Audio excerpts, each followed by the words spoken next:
Pues saludarlos, muy buenas tardes, muchas gracias por la presencia del día de hoy. Reciban un cordial saludo. Ya saben que esta es una actividad del Grupo de Investigación de Educación en Enfermería de la Universidad del Quindío, el Grupo GRIEC. Les recuerdo a todos los participantes que mantengan el micrófono y las cámaras apagadas para darle mejor visualización a la presentación de la conferencista. Hoy voy a estar muy pendiente de las preguntas en el chat. Por favor, si tienen comentarios o preguntas, las van escribiendo y yo después de que termine la profesora se las diré, se las dictaré.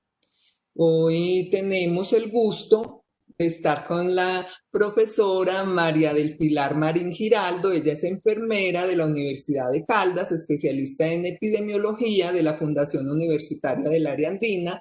Es magíster en salud pública de la Universidad Autónoma de Manizales. Hoy ella nos trae la conferencia titulada La proyección social, un resultado de la investigación. Muy bienvenida, muchísimas gracias por aceptar la invitación y el auditorio es todo suyo. Beatriz, muchísimas gracias. Pues no puedo empezar sin manifestar lo agradecida y lo contenta que me siento pues de estar acá contigo, con ustedes, compartiendo un poquito pues de algo que me encanta, ¿cierto? Y recogiendo un poco de reflexiones que he ido teniendo en el transcurso pues de estos años en los que he tenido la oportunidad pues de trabajar. Entonces agradezco muchísimo esta invitación. Perdón un segundito, ustedes me dirán si ya la pantalla la están viendo. La presentación en este momento no. ¿No? Permíteme un segundito. Hay un sonido extraño. Un sonido extraño. Interferencia.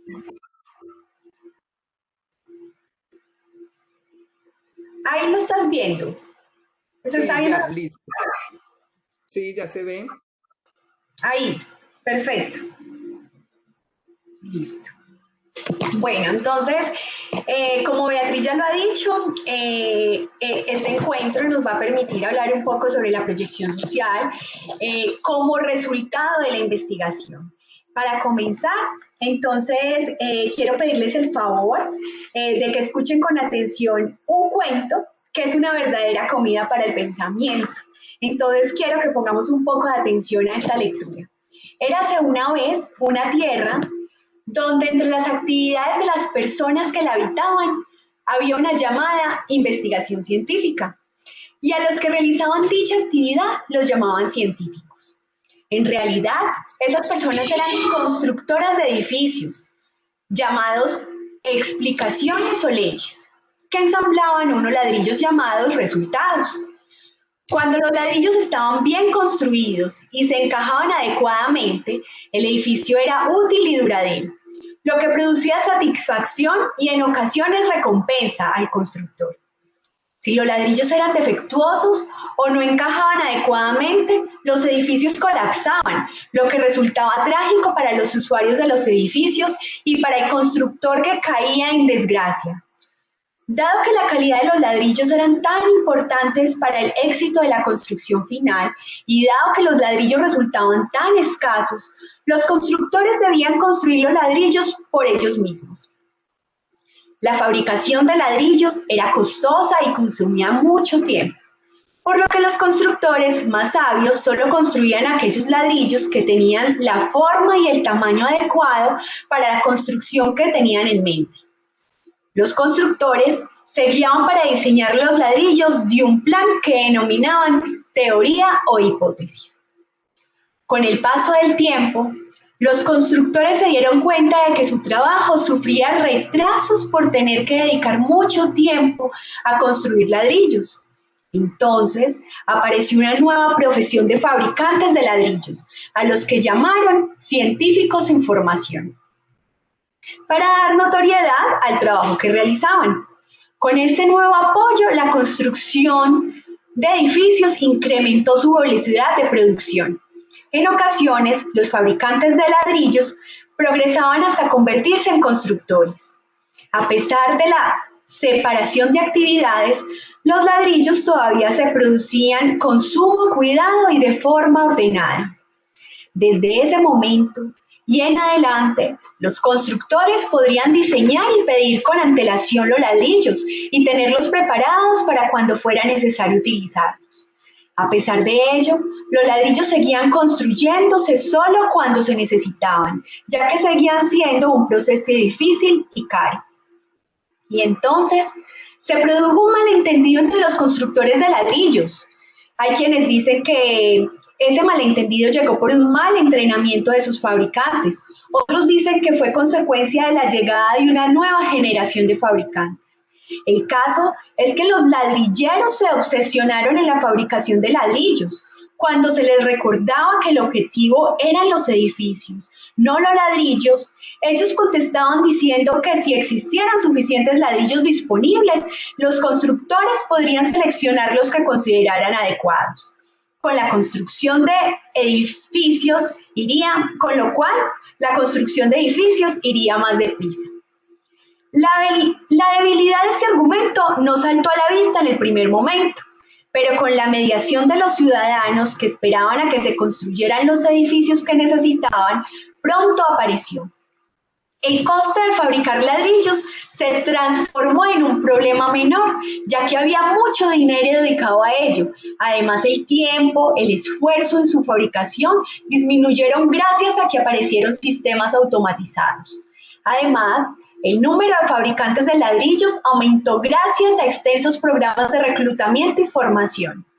Se empezó a asumir que cuando se había producido el número suficiente de ladrillos para construir un edificio, el fabricante de ladrillos podría obtener el título de constructor y con dicho título ser considerado como tal.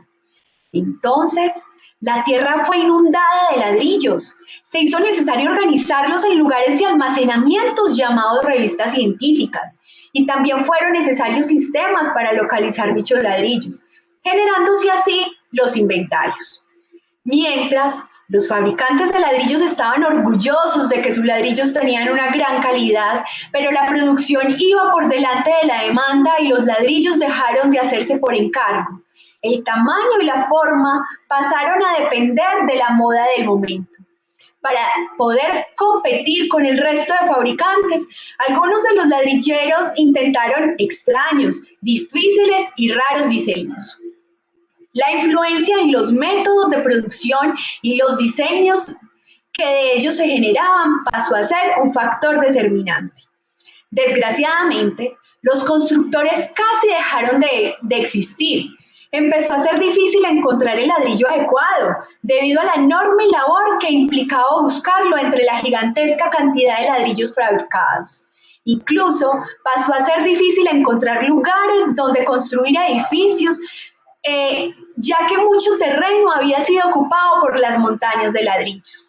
También resultaba difícil completar los edificios, ya que cuando estos se estaban construyendo, se sepultaban bajo una avalancha de nuevos ladrillos y con el tiempo nadie hacía el esfuerzo de distinguir entre una montaña de ladrillos y un verdadero edificio. Entonces, con este cuento, quiero invitar a la reflexión y pensar si estamos listos para hacer cosas increíbles. Y para esto, también pensar si ¿es acaso la publicación científica el fin último de la investigación? ¿Qué pensamos nosotros cuando emprendemos un proyecto de investigación? ¿Cuál es nuestro fin? ¿Sí? Hice el ejercicio de consultar en el CIMAGO el día de hoy, más o menos, cuántas revistas estaban allí inscritas y cuántas referencias bibliográficas habían y cuántos documentos, ¿sí? Para quienes no saben, el CIMAGO es una plataforma en Internet que provee una serie de indicadores sobre la calidad y el impacto de las publicaciones y revistas. Que estas son pues, sometidas al CIMAGO a partir de la información de Scopus en el CEBIER. Entonces encontraba que hay aproximadamente 30.883 revistas inscritas, ¿sí?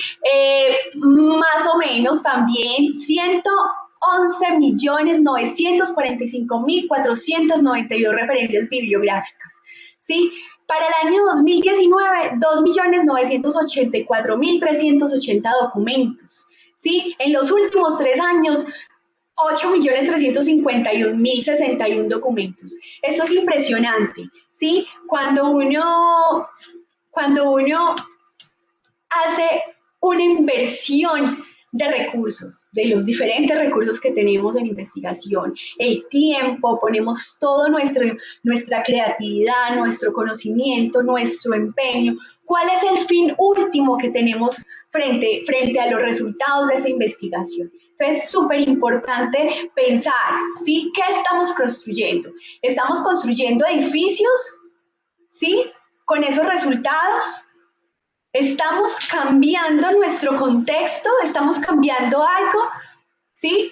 La intencionalidad o el problema que planteamos dentro del proyecto, sí, con esos resultados sí estamos generando esos cambios que justificábamos nosotros tener dentro de los proyectos, o estamos simplemente construyendo montañas de ladrillos, que es también importante, ¿cierto? Como profesionales a nosotros nos gusta mucho crear montañas de ladrillos, ¿sí? Entonces, como la reflexión que quería, con la que yo quería comenzar, pues ya Betty hizo mi presentación, entonces pues voy a omitir esta parte.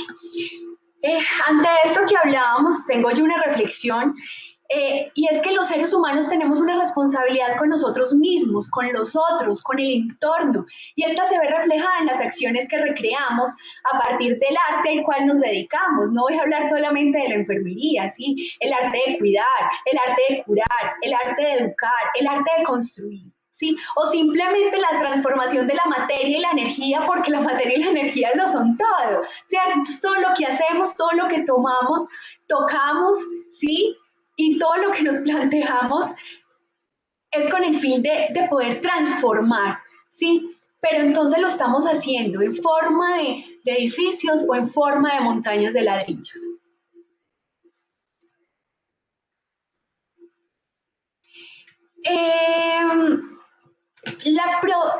La investigación está inmersa en la proyección social, o la proyección social está inmersa en la investigación. Es una pregunta supremamente importante, ¿sí? En el sentido de lo que estaba hablando, ¿cierto? ¿Cuál es el fin último, sí? ¿Qué debo de hacer yo primero? ¿Debo de investigar con el fin de poder generar unos diagnósticos y poder intervenir? ¿O a partir de las intervenciones puedo yo después plantear investigación o sacar algún conocimiento de allí? ¿Sí? La proyección social se articula el conocimiento obtenido en los procesos académicos, en el conocimiento producto de la investigación, y esto articulado a los entornos con situaciones específicas, ¿sí? Acompañado pues de unos actores que tienen un compromiso y una responsabilidad, ¿sí? En esos procesos de transformación social, de desarrollo local, de calidad de vida, ¿sí? De generar bienestar social, ¿sí? En esto se articula la proyección social. Y en todo este proceso, como lo digo, la investigación siempre está ahí, inmersa. Qué pena, Pilar. Dime. De pronto usted está compartiendo presentación. Sí. Porque no la estamos viendo, solo estamos viendo el letrero de Simple Salud. No puedo creer. Sí, señorita. Ay, yo aquí una loquita. Bueno, ahí la están viendo. Sí, ahí sí. Ay, qué pena, mira, bueno. Bueno, esta era la frase, pues que la oración de la reflexión que estaba, pues como que les había compartido. Aquí estaba hablando sobre la proyección social, cómo se articula, y ya, venía aquí, ¿sí? Entonces,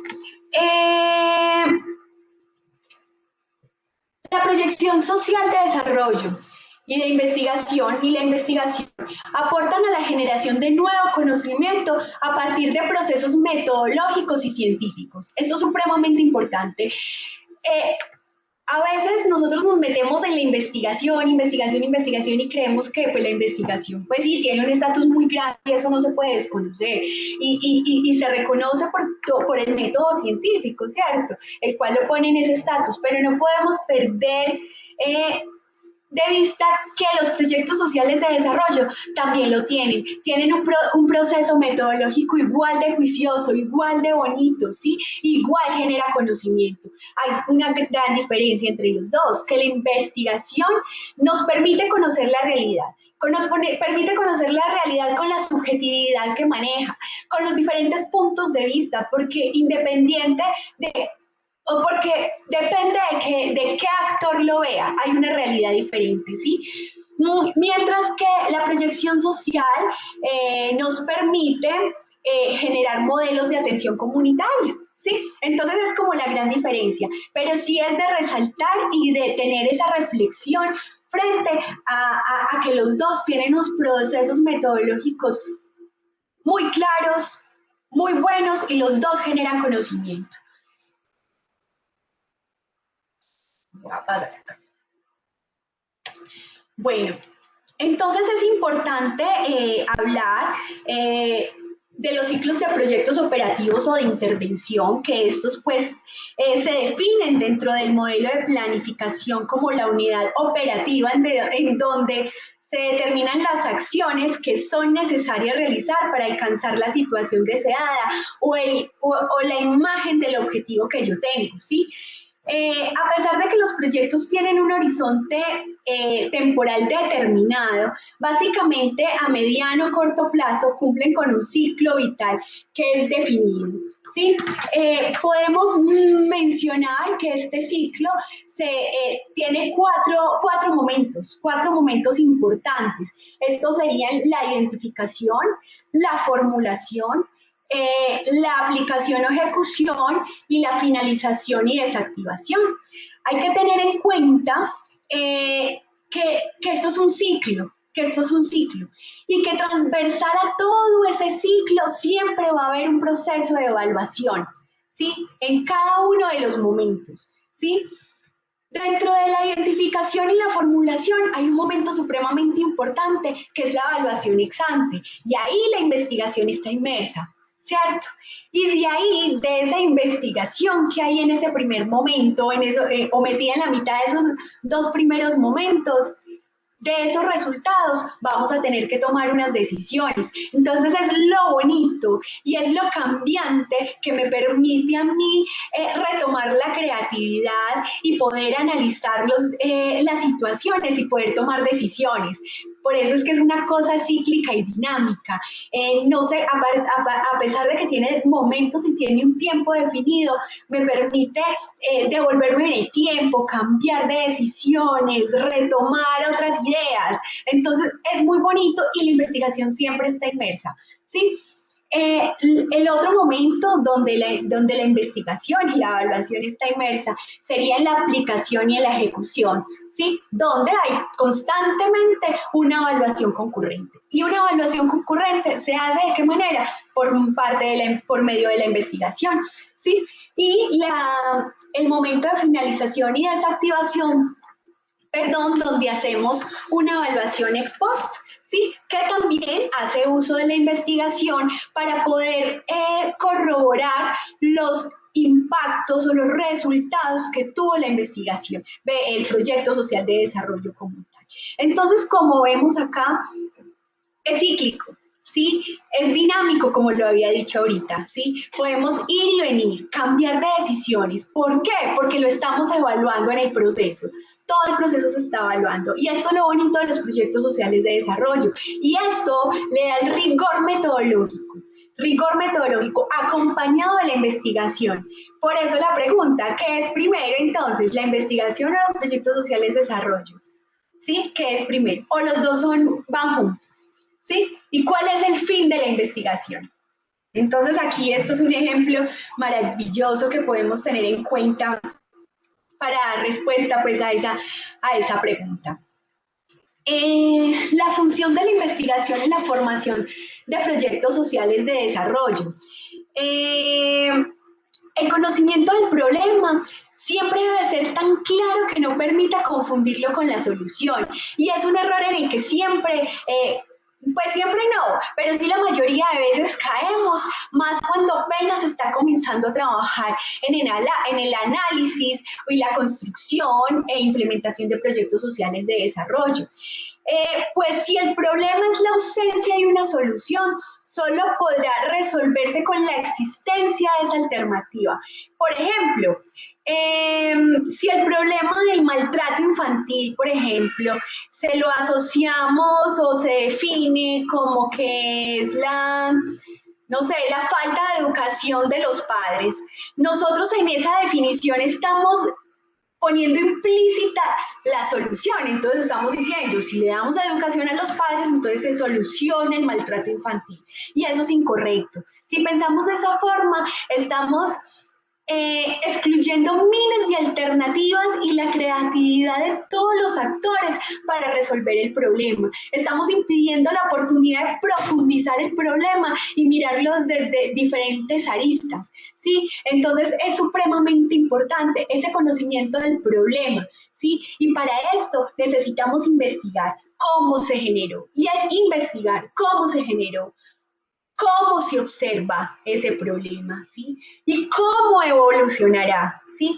De ahí que tendríamos que, antes de generar un proyecto social de desarrollo, partir de la investigación y con esos resultados de la investigación plantear y establecer cuál es el verdadero problema para así continuar pues como con todo el proyecto social de desarrollo.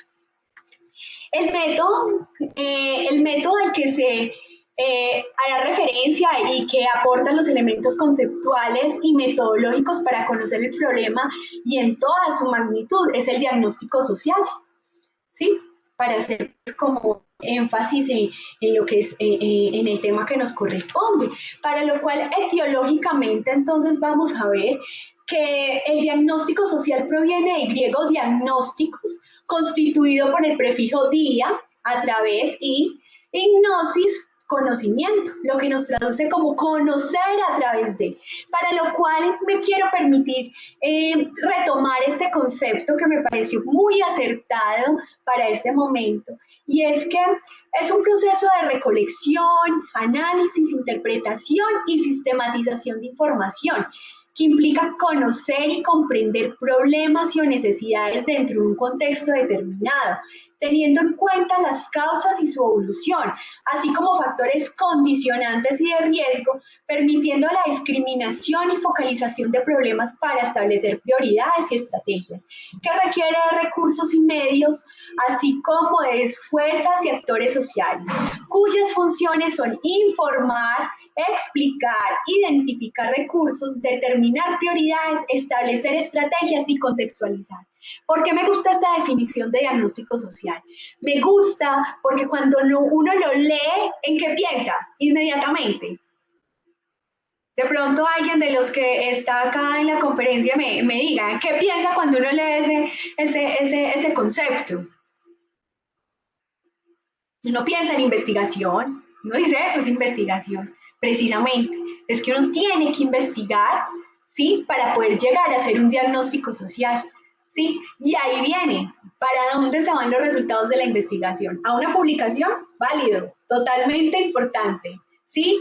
Pero realmente es el diagnóstico que me da paso a mí para hacer proyección social.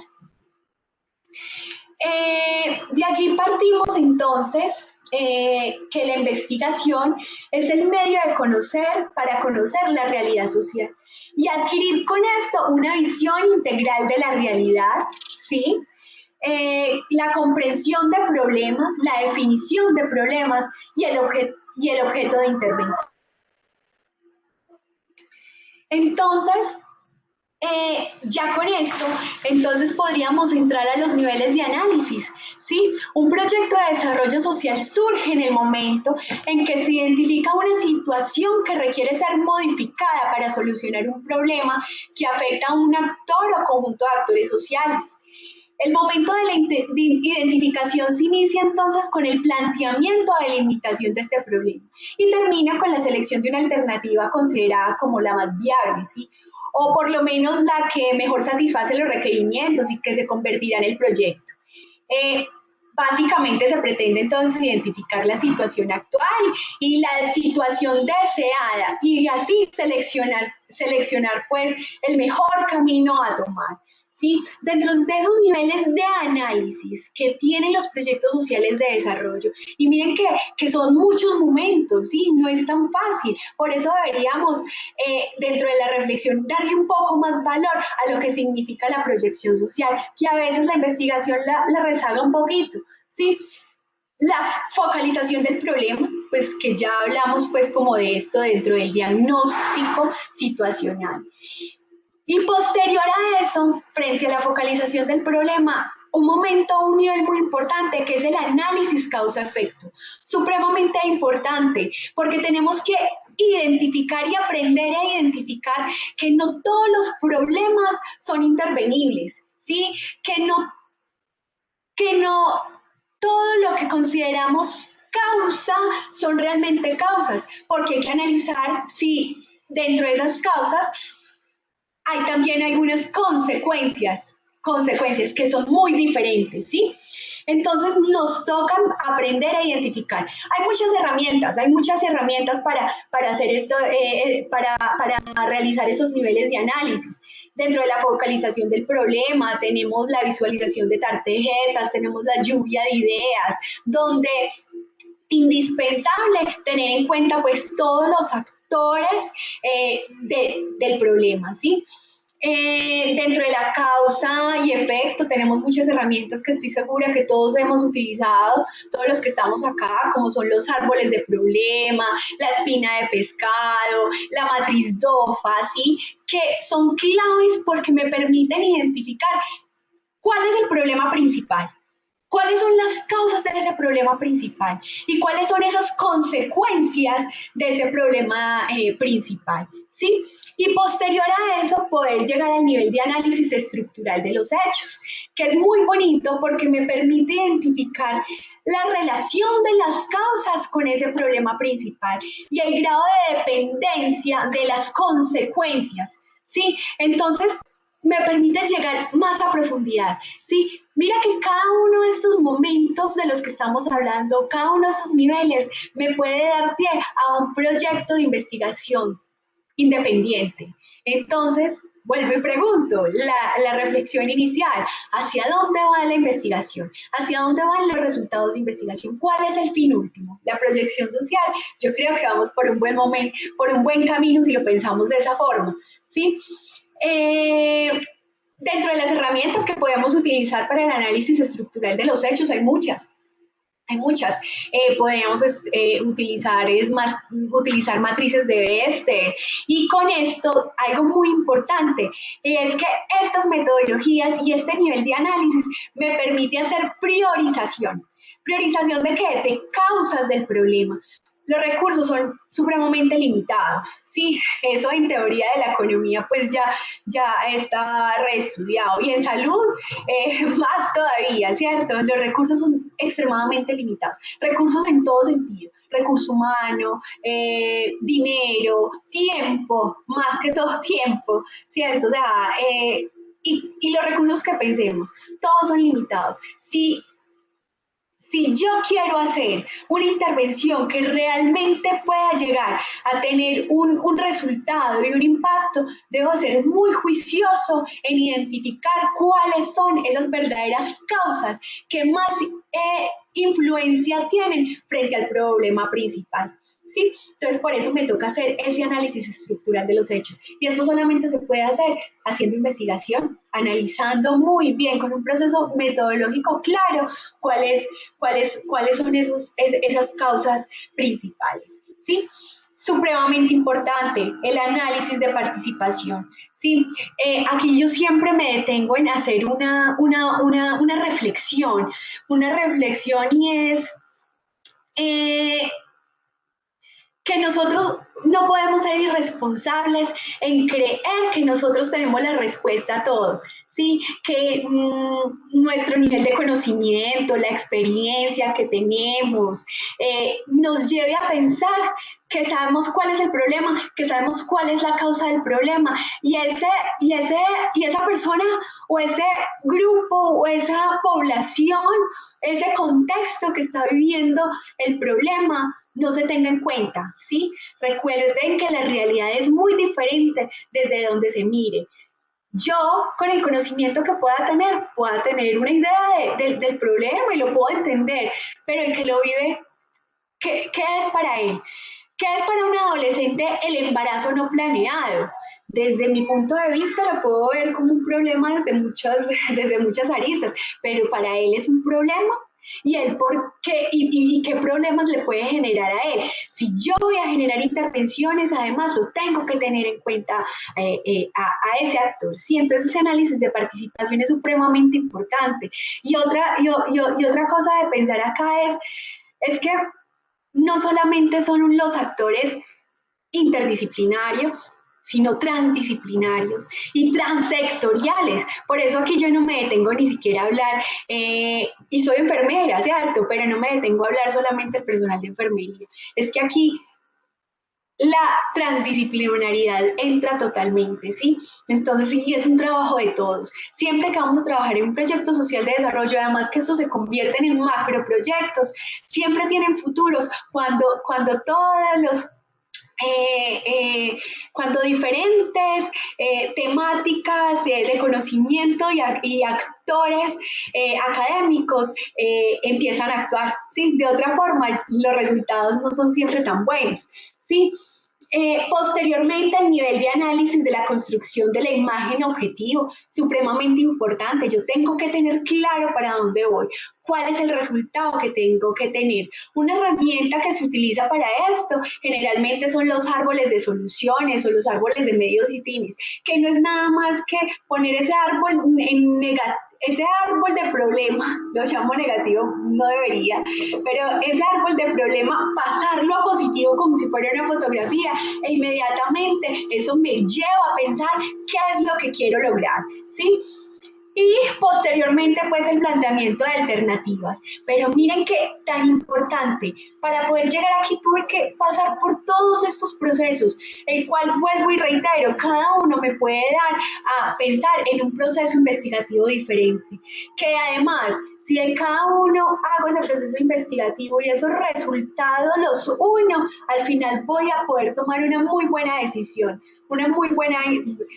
de intervención. Y si esas intervenciones las voy evaluando en el tiempo a medida que se van haciendo, seguro, los indicadores de impacto van a ser muy buenos.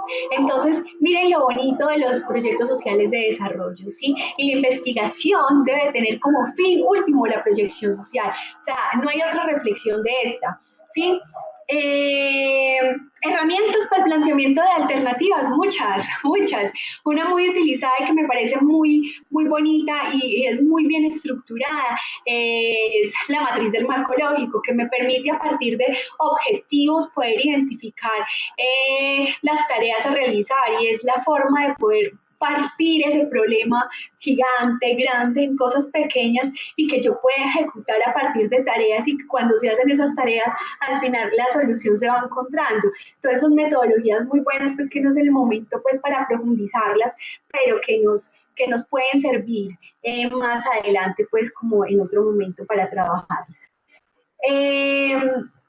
Ya para terminar, entonces una reflexión que quiero dejar es que el valor de la sensibilidad reside en la capacidad que tenemos los seres humanos para percibir y comprender al otro, así como la naturaleza de las circunstancias y los ambientes para actuar correctamente en beneficio de todos. Supremamente importante, ¿sí? Somos seres humanos que interactuamos con seres humanos y que pretendemos mejorar y buscar un bienestar para todos. ¿Para quiénes? Para los seres humanos. Entonces, esta es la parte que más me encanta a mí de los proyectos sociales de desarrollo, y la investigación, cómo la puede articular a uno de estos, que sin la investigación esto no se puede lograr, y los resultados de la investigación, si somos realmente responsables, tienen que terminar en un proyecto social de desarrollo. A veces es triste uno ver cómo cuando se ven proyectos de investigación y cuando se ejecutan resultados, publicación en una revista científica, indexada, categoría Q1, listo, genial y maravilloso. Para subirle el ego al profesional y al investigador es maravilloso y eso está supremamente bien. Además que es importante transmitir el conocimiento, pero muchas veces uno gasta muchos recursos en eso para que el evaluador de la revista lo revise y ante tantos artículos que existen en las revistas y se los mostré al principio con una mirada rápida en Scopus, es realmente difícil que llegue a una gran parte de la población, pero si además de esa publicación nos centramos en que esos resultados deben de tener un fin en la proyección social, los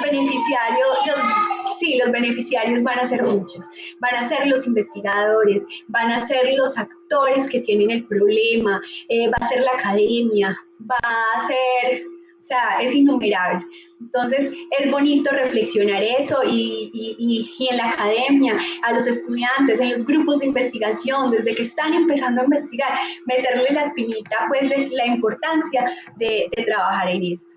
Entonces, no, quiero agradecerles por el interés, por escucharme y por permitirme reflexionar con ustedes. Quisiera escucharlos, escuchar las preguntas, Betty, y no, muchas gracias nuevamente.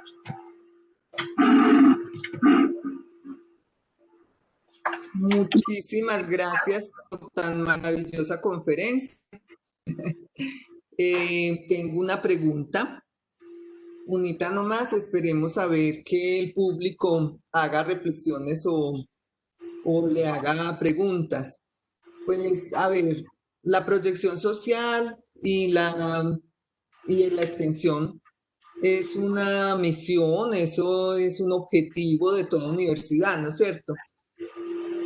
Desde su visión, ¿cómo hacer para integrar, cómo hacer para articular la docencia, la investigación, la creación artística, el entorno cultural, toda esta parte social y económica? Súper importante y eso es lo más llamativo. La academia tiene todas las herramientas y creo que en todos los procesos académicos se deben de vincular las tres funciones sustantivas de la educación superior, que son la academia obviamente, la investigación, que ya no hablamos, ¿cierto? Y es supremamente importante, y la proyección social. Yo creo que desde todos los espacios académicos se deben de explotar estos tres enfoques, ¿sí? Desde lo que tú estás enseñando, siempre incluir ese análisis investigativo, esas preguntas, y que ellos interroguen y que quieran ir más allá.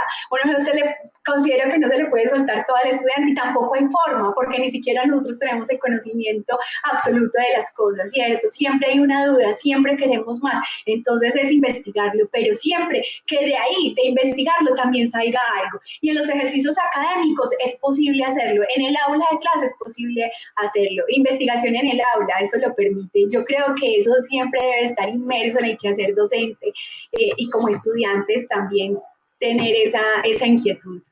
Es supremamente importante.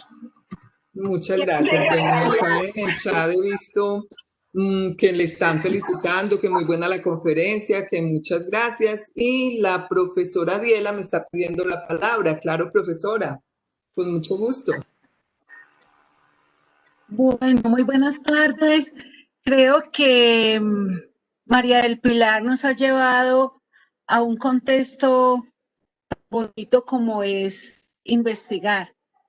Y creo que es importante ver cómo nosotros como enfermeros, como seres humanos, siempre tenemos una deuda con el otro, con la comunidad, con esos actores que están esperando a alguien que llegue allí. Es un llamado enfermero a una situación que quizás es nuestra competencia poder indagar, poder estar en esa interacción, porque a veces nos queda una deuda con la comunidad, con esos participantes, porque prometemos y es algo que éticamente debemos de cumplir. O sea, por eso es que a veces uno ve que se aleja un poquitico de esa realidad que desde el principio quisimos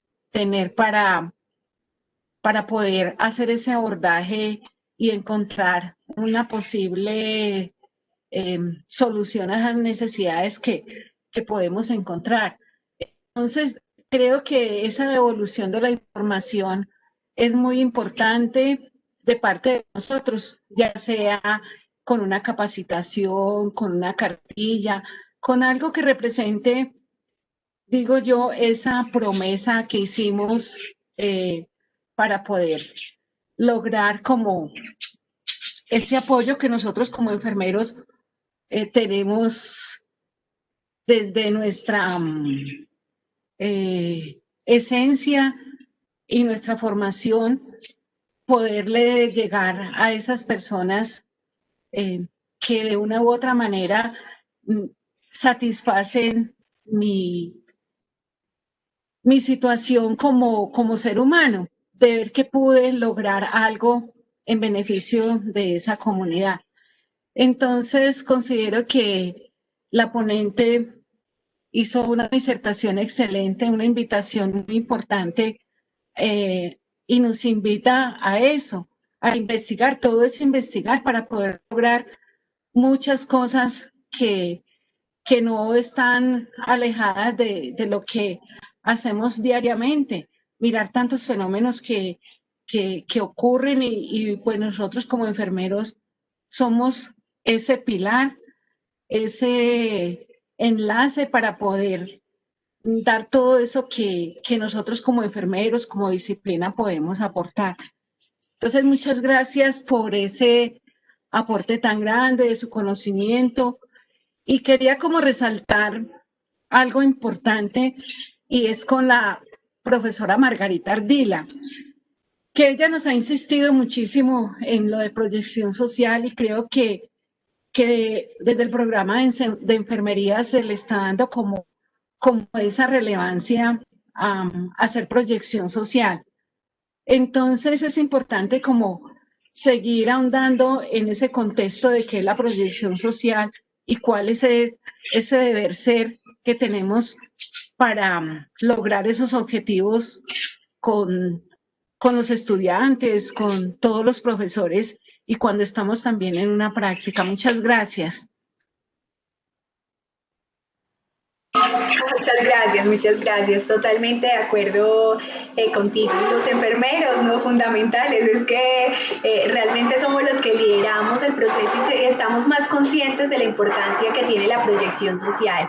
Por eso, de ahí la invitación, además de volver al resto del equipo responsable frente a que nosotros somos los mediadores, porque una reflexión muy importante es que nosotros tenemos que empoderar a los, ¿cómo lo digo? A esos actores que tienen el problema, que ellos identifican el problema, que ellos lo analicen y busquen las intervenciones y realmente las realicen ellos, porque si las hacemos nosotros no llegamos a nada, eso al final se pierde en el camino. Entonces es el papel fundamental del enfermero, ¿cierto? Ayudar a empoderar y servir de mediadores. Sí, muy importante la reflexión que nos acaba de hacer la profesora Adiela. Les quiero leer una nota que nos pone Carlos Cuartas, en donde nos dice: excelente espacio para la reflexión y para despertarnos un poco y ver cómo con la investigación podemos tener alcances más allá de publicar unos resultados. Mil gracias. Margarita nos dice: muchas gracias por resaltar la importancia de la proyección social. Sí, es muy importante. Sabemos que con la proyección social debemos fortalecer las instituciones, debemos de fortalecer también esa comunidad y tratar de llevarle soluciones a la comunidad, ¿no es cierto? Esa es la proyección que desde las instituciones debemos dar para poder ayudar a la comunidad que tanto nos ayuda a nosotros también. No sé qué otros comentarios tengan.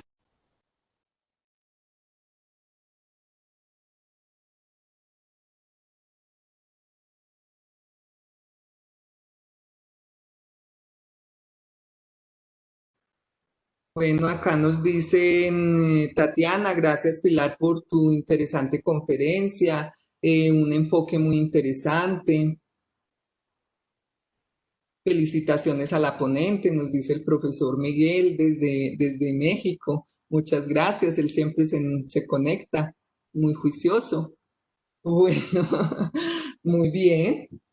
Yo creo que hoy con esta reflexión nos fue muy bien. Esperemos que todos tomemos lo mejor posible y tratemos de llevarla a la práctica. Y muchas gracias a la conferencista. Ay, muchas gracias a ustedes y gracias, Betty, realmente por la invitación. Me encantó verte nuevamente así, desde la virtualidad. Sí, a pesar de la virtualidad también nos podemos encontrar. Bueno, entonces bienvenidos y muy invitados para la próxima semana, dentro de 8 días, una nueva reunión, un nuevo conversatorio y les estaré mandando la invitación. Muchísimas gracias a todos y ha sido un gusto tenerlos. Chao. Gracias, chao a todos, gracias. Gracias.